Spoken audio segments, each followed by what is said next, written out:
la tyrannie du péché. L'évangéliste Billy Sunday a déclaré « Je lutte contre le péché et je shooterai dans le péché aussi longtemps que j'aurai un pied. Je lui rentrerai dedans aussi longtemps que j'aurai des poings. Je l'aurai en ligne de mire aussi longtemps que j'aurai une tête.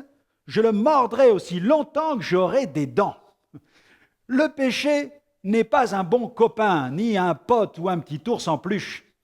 Le péché, c'est un ennemi cruel, un dangereux criminel, un serial killer, c'est un tueur de foi. Comment pouvez-vous courir dans la carrière divine, dans le programme de Dieu, si vous avez des chaînes et des boulets attachés à vos pieds? La Bible dit que le péché a le pouvoir même de nous envelopper. Littéralement, le péché assiège. Le péché ne cherchera jamais la seconde place, il convoite toujours la première place, la place centrale, celle du trône de notre cœur. Vivre dans le péché, c'est vivre sous un joug pesant. Ceux qui pêchent vivent courbés sous les regrets, les remords, les souvenirs du passé. Ils demeurent sous l'accusation du diable et la culpabilité de leur conscience. Le péché figure à la première place sur la liste des tueurs de foi. La seule protection efficace contre le péché, c'est une foi solide. Si quelqu'un lutte avec le péché comme dans un combat au corps à corps, la seule possibilité de victoire s'appelle la repentance. Seule la repentance détient le pouvoir de porter le coup fatal à la menace du péché, à l'état de péché et aux effets du péché dans notre vie.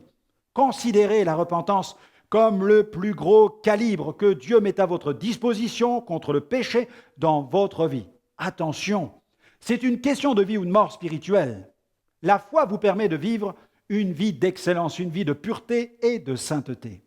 Grâce à la foi en l'œuvre rédemptrice accomplie par Jésus, vous pouvez marcher la tête haute, les yeux fixés sur Jésus. Alors je vous recommanderai cette décision aujourd'hui. La Bible déclare que si nous confessons nos péchés, il est fidèle et juste pour nous les pardonner, pour nous purifier de toute iniquité.